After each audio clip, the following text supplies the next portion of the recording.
Qual MEI abrir para engenheiro? Pessoal, essa dúvida é bastante frequente, tem bastante engenheiro aí querendo abrir empresa nesse formato do microempreendedor individual. Microempreendedor individual, famoso MEI, para quem não sabe, é aquela modalidade, aquele formato de empresa que você paga um valor de imposto fixo, e esse valor ele é bem reduzido comparado aos outros formatos de tributação. Então vamos lá. Qual atividade que eu posso colocar no MEI para engenheiro? Gente, a resposta é que na verdade você não pode colocar nenhuma atividade no formato do MEI. Qual MEI abrir para engenheiro? Nenhum. Por quê? Porque engenheiro, atividade de engenharia, não pode ser MEI. Então vamos lá, já vou explicar aqui para você. Se você não é inscrito no canal ainda, aproveita e inscreva-se aqui no canal, que toda semana eu estou colocando um conteúdo diferente para vocês por aqui também. Gente, quando a gente fala de engenharia, muita gente ainda confunde, porque dentro das atividades do MEI, existe atividade, por exemplo, de construção, né? Atividade de obras, coisa nesse sentido. E quando a gente está falando dessa atividade, na verdade, ele está considerando essa atividade com a parte própria da execução da obra e não pela atividade de engenharia. Então, se você é engenheiro e você tem uma empresa no MEI com essa atividade, ela está errada e você pode sofrer penalidade nesse sentido. Por quê? Porque o MEI ele não se enquadra às atividades que têm regulamentação, então tem órgão de classe, né? Então, a própria questão da engenharia, ela é fiscalizada pelo CREA, então você, engenheiro, não pode ter uma empresa nesse formato. Murilo, se eu não posso ter uma empresa como MEI, que tipo de empresa que eu posso abrir então?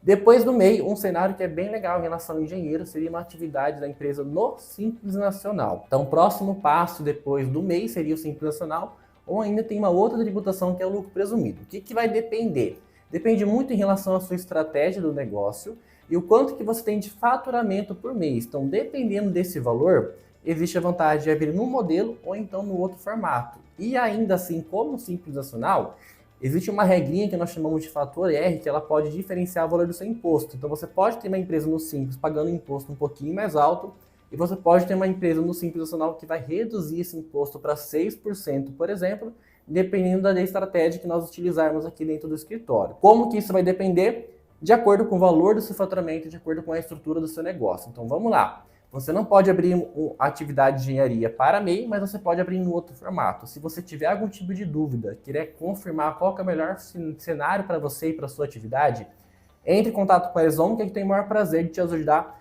nessa etapa. Eu consigo pegar algumas informações com você e, de fato, fazer análise de qual seria o melhor cenário tributário para a sua empresa e para o próximo ano, por exemplo, da sua atividade. E conforme isso for mudando, a gente vai acompanhando e colocando uma estratégia melhor para que você pague o imposto de maneira reduzida.